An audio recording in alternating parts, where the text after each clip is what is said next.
Here we're going to use a handle graphics to create an axis inside a figure window. First, let's create a figure window.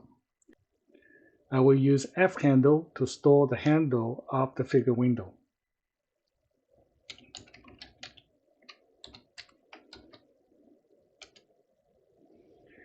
Next, I'm going to create an axis inside the figure window.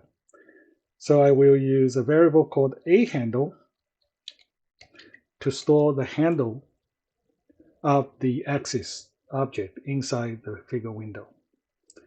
The function I'm going to use is axis. And here is the axis inside the figure window. This is a list of the primary properties of the axis object. The XLIM, YLIM properties defines a range of the axes. You can see both axes have ranges from 0 to 1.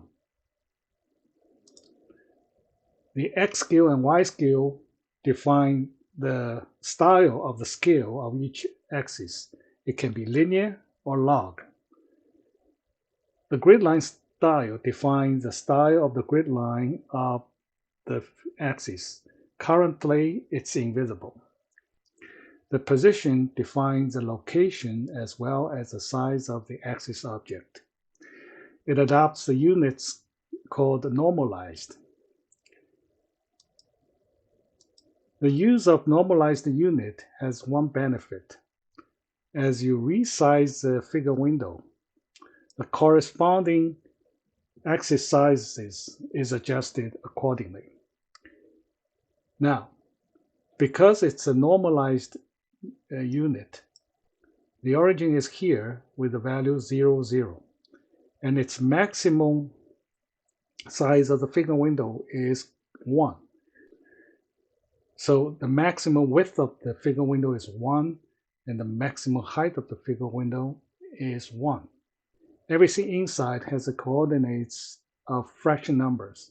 For example, the origin of the axis here will be 0.3 and 0.11 inside the figure window. So it will be 0.3 of the entire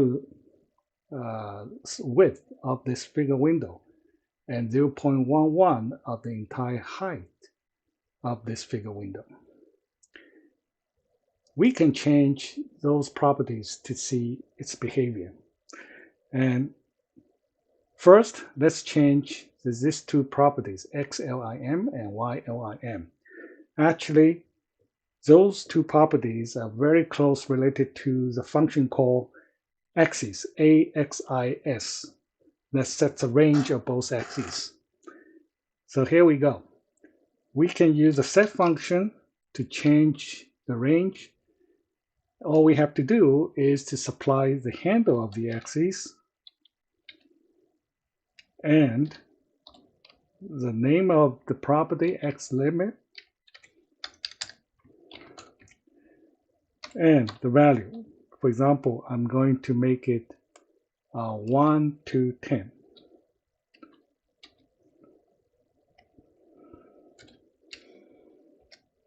Okay. And you can see the change right away. Also, I can change the scale of axis into a log scale. And this is what I will do, is set a handle x scale log.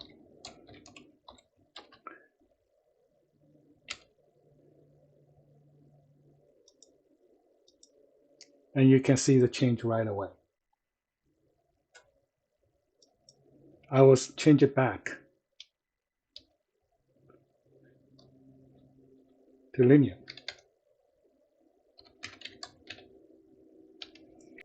I can change the location of the axis inside the figure window. So I can change its position property.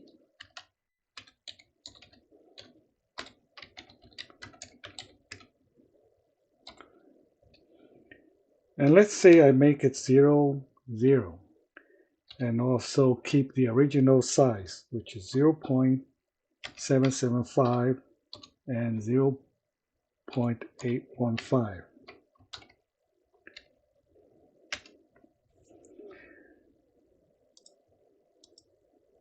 When you look at this axis, you will immediately see that the labels of the axis are actually outside the axis object. Next, I'm going to move it into the middle of the figure window. So I will choose 0.1 and 0.1 as the origin of the axis, and then 0.8 and 0.8 as the size of the axis.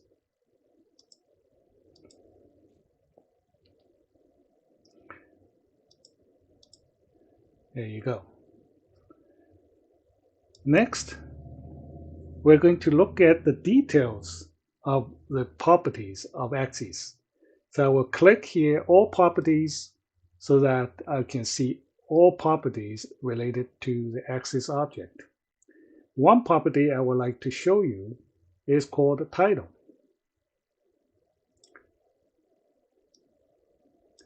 And it is a text object. Remember, the title is a text on top of the axis. And let's see what's inside. So I will use a handle, which is the handle to the axis, and I took the property called the title. It is a handle to a text object. When we look at it, we can see the property called the string. Right now, it's an empty string. This will be the title string of the axis. And you can certainly change its font size and font weight, and also you can change different fonts. And the color is black because it's 0, 0, 0, meaning no intensity of all three colors. That will be black. And the alignment will be in the center. And one thing that we need to mention is that the position of this text object, it has 3 values. The position properties in other objects usually have 4 values. So there are some differences here. And this position, it actually defines the origin of this text object. And the size of the text object actually is fixed by the string as well as the font size, font weight. Now, let's create a title. So I will use a T handle to hold the title to that object. And then I will say its test will be its title.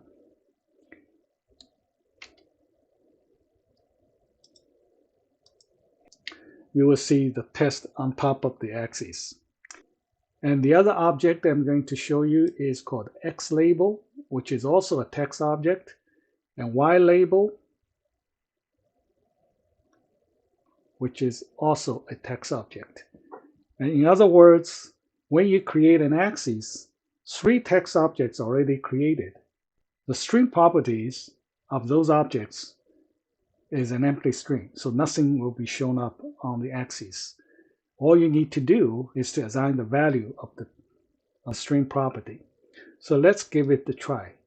So what I'm going to do is to use the A handle, which is a handle to the axis, and I will say X label,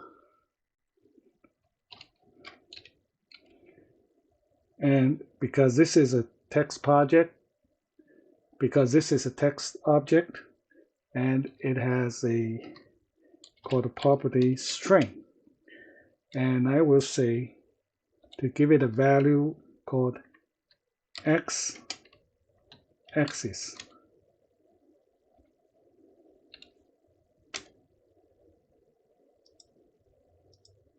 And you can see the string x-axis is there. This is equivalent when you use a function called xLabel.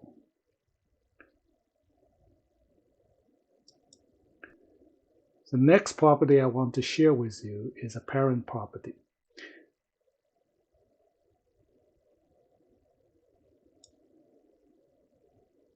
Right over here. And you can see that the parent property of the axis is a figure. So in other words, the axis is inside the figure window, or the figure window is a container of the axis. And we can create an additional figure window to show these relationships. Now I'm going to create a second figure window. I will save the handle of the second figure window to fhandle2 equals figure 2.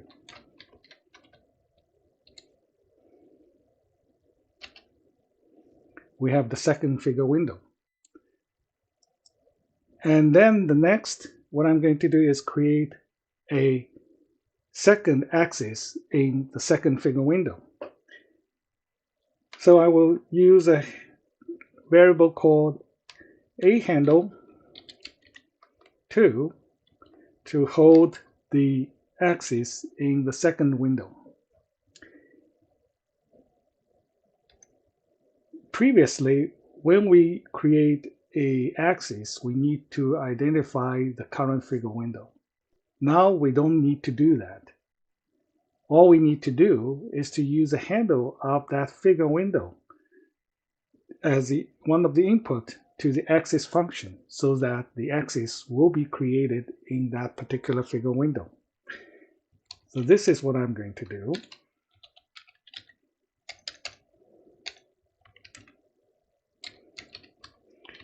fhandle2 as the input. And now you will see that in figure 2, I have another axis. All right. Next, what I'm going to do is to change the size of the axis in the first figure window. So this is what I'm going to do. Because we know the handle to that axis is a handle. And if we want to change its size, I use the position property. So up to now, you can see that sometimes I use a dot expression, sometimes I use a set function, or sometimes I use a get function. They are exchangeable. So I just give you a sense that they are equivalent. Okay, so we will say their position will be 0.1 and 0.1, but their size will be 0.4 and 0.4.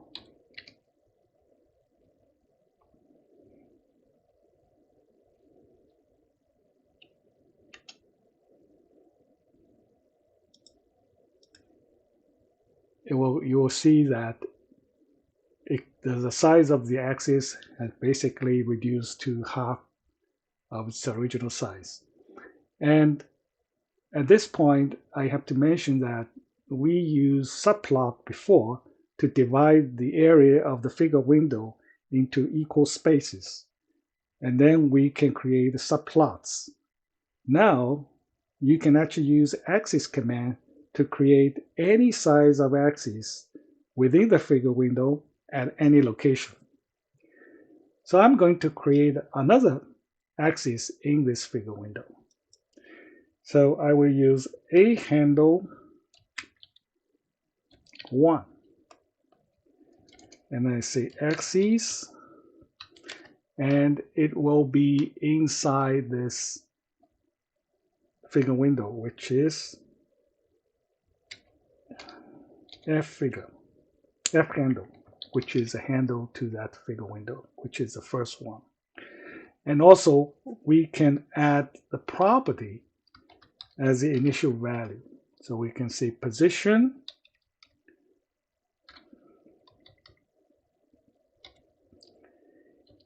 and then with the position value. So this time I will say 0.5, 0.5, 0.4, 0.4. Basically, it is the same size, but it will show up in the upper right corner of the figure window.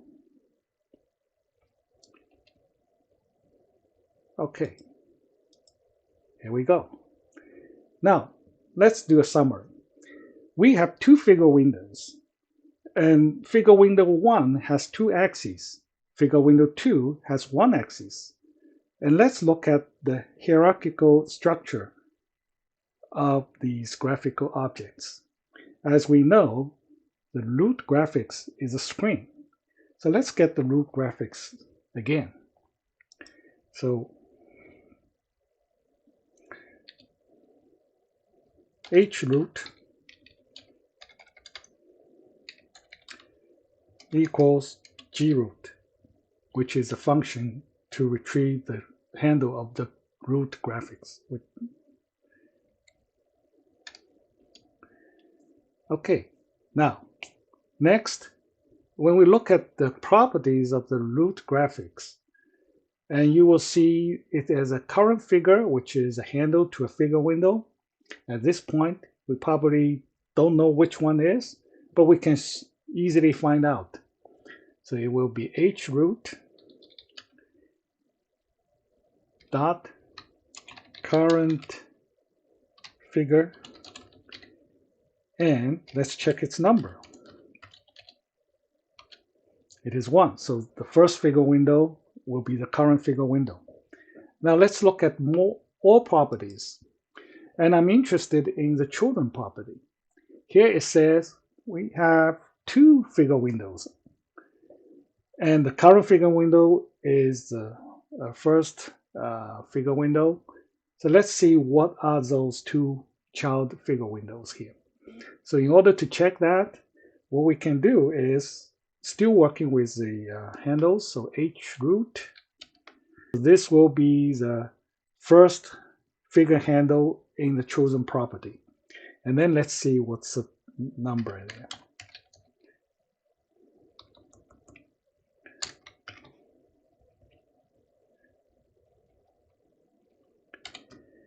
Okay, it's 1. So what about the second? It's 2.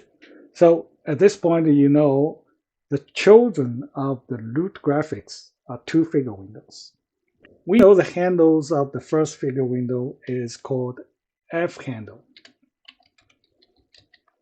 Okay, and let's look at that. And when we go to the properties, we will check all properties, and we'll look at the children, and you will see it has 2 axes, right? Similarly, if we're going to look at the second figure window property, F handle 2, and we go to all properties, its children property has only 1 axis. So through this, you can see the structure of how those objects are organized. The screen is a root container. It has 2 figure windows, and in the first figure window, it contains 2 axes. In the second figure window, it contains 1 axis. Now, what about if you don't want one of the axes in the figure window? For example, I don't want this guy. What can I do?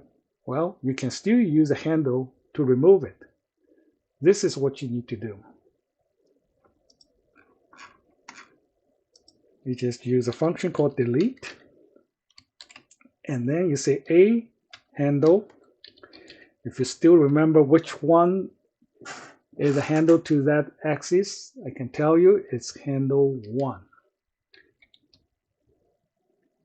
And let's delete it. It is gone. So that's how you use handle graphics to manipulate the axis inside a figure window.